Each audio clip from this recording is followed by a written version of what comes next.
북한 대표단의 평창 올림픽 참가를 실현시킬 수 있도록 후속 방안을 조속히 마련해 주기 바랍니다. 1월 9일 판문점 평화의 집에서 고위급 남북 당국회담을 개최할 것을 북측에 제의합니다. 네, 지금 들으신 대로 북한 김정은의 신년사 발표 하루 만에, 정확히 28시간 만에 정부가 판문점에서 오는 9일 고위급 회담을 갖자고 제의를 했습니다만 북한은 아직 답변을 내놓지 않고 있습니다. 네, 이 내용 다뤄볼 텐데요. 고영환 전 국가안보전략연구원 부원장, 탈북 가수 한옥정 씨와 얘기 나눠보겠습니다. 네, 안녕하세요. 어서 오세요. 네, 그야말로 우리 정부가 정말 더 통 큰 제안을 한 건데 아직까지 북한의 답변이 없습니다. 이거 약간 거절의 의미인가요? 아니면 지연절수를 쓰는 거라고 볼 수 있을까요? 뭐 사실은 네. 그 여러 부분에서 북한과 접촉이 있어 왔습니다. 평창 올림픽과 관련해 가지고. 그런데 김정은의 신년사에서 이야기를 했고 네. 우리 정부가 어제 제의를 했는데 저는 뭐 회담 이것을 걷어차는 것보다는 네. 아직까지는 뭐 김정은의 신년사에서 한다고 그랬으니까 일단은 좀 뜸을 들여서 네. 회담의 주도권을 잡아보기 위한 그런 제스처라고 충분히 예상을 할 수 있습니다. 예. 사실 이제 판문점이라고 일단 우리가 박아서 이제 제안을 했습니다만 아직 뭐 장소는 어디든지 바뀔 수 있다라고 얘기했습니다. 네. 근데 판문점이라는 장소가 어떤 곳입니까? 얼마 전에 북한군 5,000성 병사가 정말 총을 몇 발 맞아가면서 넘어왔던 그 생사의 길에 있었던 그곳이지 않습니까? 네. 북한이 그 사실을 모를 리가 없단 말이죠. 네. 과연 판문점이든 판문각이든 거기서 과연 남북회담을 그래 갖자 이렇게 화답을 해올까요? 저는 그 별개의 문제로 분리를 해볼 수 있다고 생각을 하는데요. 예. 북한이 가장 신경을 쓰는 건 역시 의제 문제. 대표단, 실무대표단이건 당대표단이건 급수 문제. 네. 이걸 거고 장소 문제는 여기 없으면 사실 개성공단이나 자남산 여관 같은 금강산 같은 데도 있잖아요. 금강산도 다시 서로 다 이 상징적인 거가 있으니까 근데 개성 자남산 여관이라고 하는 게 가본 사람들 아시겠지만 저도 뭐 개성에서 예전에 살았는데 아주 시설이 한심해요 사실은. 예. 그래서 아마 판문점을 그렇게 뭐 안 하겠다고 할 것 같진 않고 의제나 급수에 더 집중할 것으로 일단 보입니다. 네. 지금 밝혔듯이 저희 정부는 이제 고위급 재단을 제안했고 지금 북한의 대답을 기다리고 있는 상황인데요. 그렇다면 미국의 반응은 어떨까요? 조금 전에 미국의 반응이 나왔습니다. 그 영상부터 직접 확인해 보시겠습니다. Our policy on North Korea hasn't changed at all. The United States is committed and will still continue to put maximum pressure on North Korea to change and make sure that it denuclearizes the peninsula. So North Korea can talk with anyone they want, but the U.S. is not going to recognize it or acknowledge it until they agree to ban the nuclear weapons that they have.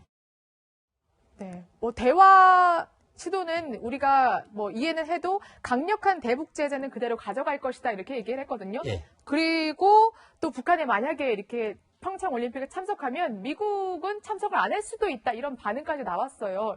이게 바로 북한이 원하는 시나리오 아닌가 이런 생각도 들거든요. 맞게 보신 겁니다. 그러니까 북한이 이번에 김정은이가 네. 신년사를 통해서 사실은 저는 북한을 한 40년 동안 들여다보고 있는데 네.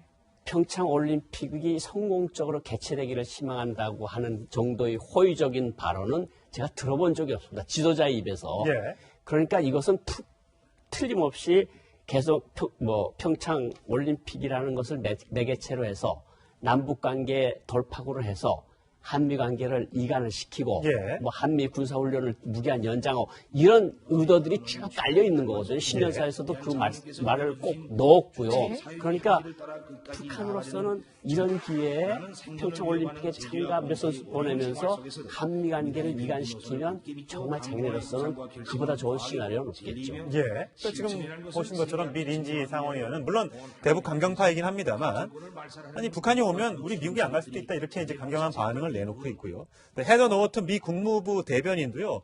물론 뭐 국무부 대변인의 입장이 미국 전체 트럼프의 입을 대변한다고 볼 수는 없겠습니다만 드라이버 웨지라고 해서 이간질이라는 표현을 오늘 직접 썼습니다. 그러니까 남북이 대화를 하는 건 너희들 마음이지만 대화하는 건 너희들 마음이지만 분명히 북한은 거기서 이간질을 노리고 있다. 이거를 간과해서는 안 된다라고 지금 얘기를 하고 있습니다. 그러니까 북한 핵 문제가 이제 90년대부터 덜출하면서 미국 사람들도 공부를 상당히 많이 했고 북한 사람들한테 많이 속아 왔지 않습니까? 그러니까 북한이 이제 무슨 소리 하면 미국 사람들도 이제 무슨 소리인지 금방 알아듣는다는 거예요. 그러니까 그레이엄 위원회 뭐 이렇게 선수단 파견 안 할 수도 있다는 거는 이 사람은 좀 강경, 보수 쪽에 가 있는 사람이니까 그 사람 말을 크게 신경 쓸 것은 없지만 어쨌든 국무부 대변인이 이간질을 조심하라는 건 미국이 우려가 크다는 이야기입니다. 예. 아마 그 메시지는 북한에 던지는 메시지임과 동시에 한국에도 아마 던지는 메시지가 아닌가 싶습니다. 한국에 틀림없이, 그러니까 대화는 좋다. 예. 압박과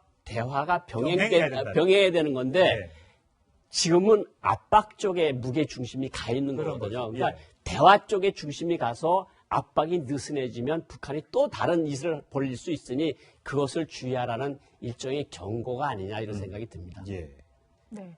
이런 와중에 또 평창 올림픽 기간에 이산 가족 상봉 얘기도 지금 좀 조율을 하고 있다고 합니다. 아무래도 북한 주민들도 평창 올림픽을 참가를 위해서 그 북한 선수들이 한국에 오고 남한에 오고 또 이산 가족 상봉까지 이뤄진다면 좀 김정은이 약간 대내적으로도 북한 주민들이 좀 달랠 수 있는 계기가 될 수 있지 않을까, 이런 전략이 아닐까, 이런 생각도 해보거든요. 그러니까 북한 정부가 원하는 게 대내적으로 뭐 이렇게 달래는, 국내외적으로 이렇게 여러 가지 많은 거를 지금 생각을 하고 있는 것 같은데, 외국에 보여주고자 하는, 뭐 굉장히 자기가 굉장히 폭넓은 정치를 하고 있다는 걸 보여주기 위한 거에 많이 치중을 둘 것 같고요. 북한 사람들은 사실은 이산가족 상봉이라든가 이런 부분에, 우리는 지금 장수시대잖아요. 우리는 장수시대다 보니까 우리는 실향민들이 아직 살아계시는 분들이 많아요. 예. 고향의 향수. 근데 북한에는 사실은 평균 수명이 너무너무 단축되어 있는 상태다 보니까 그 사람들 이산가족 상봉을 해도 과연 몇 사람이나 만날 수 있을까? 2세, 3세들 만나는데 지금 오랜 시간 동안 우리가 얼굴 못 본 사람들은 보면 보고도 친족도 못 알아볼 분도 많은데 2세, 3세가 과연 그 기대를 어느 만큼 하겠어요? 제가 생각했을 땐 그거보다는 배포 유한 모습, 우리가 이렇게 대내적으로 굉장히 많은 포괄적인 모습을 보여준다는, 그럼 보여주기 위한 그게 더 아닐까. 근데 우리 남한 분들은 그걸 보면서 뭔가 문화적인 교류라든가 이런 걸 통해서, 이산가족 상봉 이런 걸 통해서 뭔가 남북 간의 물꼬를 좀 트기를 바라는 그런 마음도 더 강하지 않을까, 그런 것을 보면서 생각했습니다. 평창 올림픽이 평화적으로 잘 개최되고 성공적으로 치러지고요. 또 이산가족도 상봉할 수 있으면 가장 좋겠습니다만, 아직 북한이 뭔가 바깥으로 꺼내서 이런 조건을 건 거는 없습니다만, 그동안에 이제 해왔던 얘기를 보면, 뭐, 한미일 훈련을 축소하거나, 하지 말라고 한다거나, 중단하라고 한다거나, 미국의 전략무기, 뭐, B-1B 폭격기나 이런 것들이 지금 한반도에 수시로 들락나가려고 하니까, 그러니까, 그거 못하게 하겠다라든지, 또, 대북 확성기나 전단지 살포 하지 말아라든지, 이런 어떤 조건들을 내걸면서, 그거 해주면 우리 갈게. 이제 이렇게 할 가능성이 있다는 거 아니겠습니까? 아직은 그 속내를 보이고 있지 않습니다만. 신년사에서 그 속내가 나왔습니다. 훈련하지 말라. 전략자산 전개하지 말라. 네. 그리고 더 나가서 유엔 제재 같은데 너네가 앞장서지 말라. 이게 조건입니다. 예. 가장 큰 조건은. 그러니까 대놓고 이렇게 조건을 단 건 아니지만 앞에 글을 깔았기 때문에. 앞뒤에 문맥이 그렇게 깔려 있는데 우리가 이제 이산가족 상봉 문제만 이야기하면, 그러니까 평창올림픽도 북한으로 보면 시해고 이산가족도 시해인데 우리가 이걸 해주는데 너는 이런 걸 해줘야 되는 거 아니냐.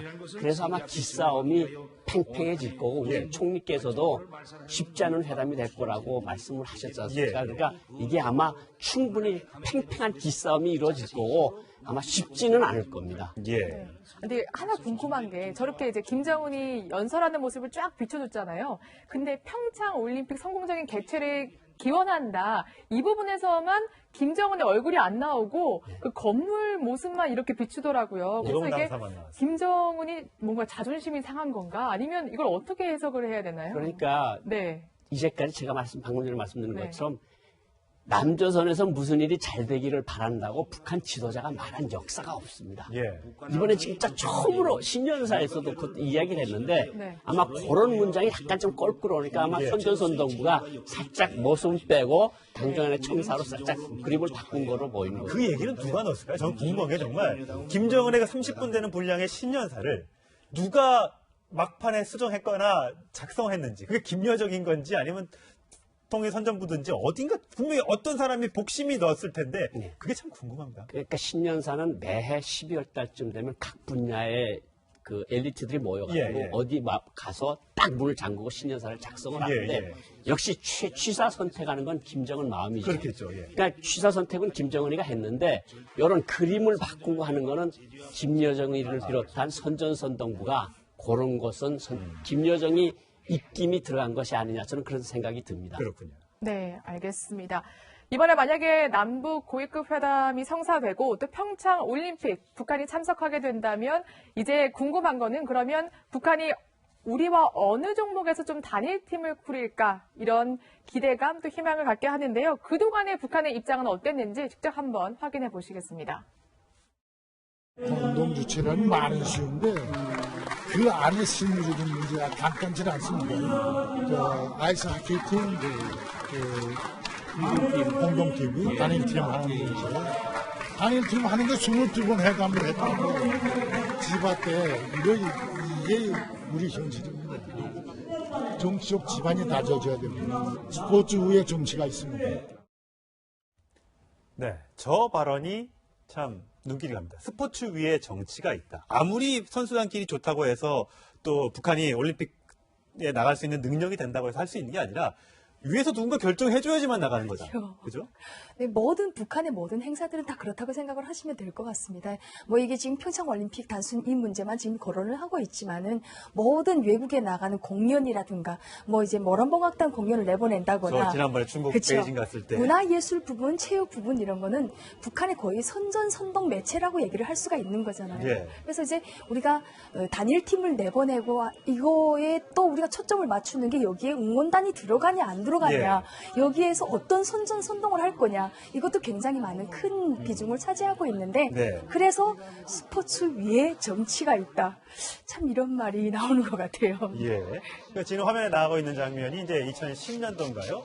이설주, 북한의 김정은의 부인인 이설주가 고등학생 때인가 그때 응원단으로 왔던 그 모습입니다. 사실 저때 이설주가 김정은의 부인이 될지는 아무도 몰랐고 당시엔 또 사실 김정은이 후계자가 될지도 몰랐을 때예요. 사실 그렇습니다. 저 이설주가 금성고등학교 고등학생입니다. 그러니까 저 사람이 정말 부인이 될 줄은 아무도 몰랐고 그 당시에는 김정은이가 그렇게 될 줄도 몰랐던 사실이고 그런데 사실은 이제 방금 전에 말씀드렸지만 그 북한으로서는 우리는 정치하고 그것이 체육하고 분리를 시켜야 된다는 거 아닙니까? 우리는 대부분 다 그렇게 생각해요. 전경 분리고 스포츠 분리해야 되는데 북한은 무슨 소리냐. 지도자가 모든 것을 결정하고 그러니까 저 당시만 하더라도 북한이 말도 못 꺼내고 때거든요. 근데 지난해 말에 최고 지도부가 합의를 해서 김정은이가 결심해서 평창올림픽에 대한 걸 나오니까 그러면 이제 서로마다 막 이렇게 지금 그 사람도 그렇고 체육상도 그렇고 사여 체육단장도 그렇고 막 중구난방으로 나오는 거거든요. 그러니까 위에서 땅 하고 신호를 주니까 이제 비로소 움직이는 거예요. 그렇군요. 만약에 이제 북한 선수들이 오게 되면 또 평창 올림픽에 북한이 참석하게 되면 북한 응원단도 이제 오게 될 것이란 또 우리 국민들의 기대가 있는데 응원단 이제 한국에 오게 되는 그 분들은 굉장히 좀 선발 절차가 굉장히 까다롭죠. 그렇죠. 이제 보시다시피 김정은이 와이프 될 사람, 여자가 될 사람을 선발해 오는 정도, 그 정도급. 그러니까 금성일거등이라든가 모든 엘리트들의 자녀들, 정말 사상적으로 철저하게 검증. 우리는 이쁜 사람들만 뽑아오는 것이 아니라 사상적으로 철저히 검증된 사람들, 그런 사람들이 와서 이 사람들이 말 한마디 한마디가 북한을 대변을 하고 이 사람들의 행동 하나하나가 북한의 모든 것을 보여주기 때문에 그래서 북한에서는 굉장히 이런 데 많은 큰 비중을 두고 저도 정말 이번에 궁금한 게 김정은 정권 들어서면서 이 지금 응원단이 처음으로 들어오는 게 되잖아요. 그런 거 보면서 과연 어떤 퍼포먼스나 어떤 걸 보여주기 위해서 그런 준비를 할까 저도 많은 기대가 되는 것 같아요.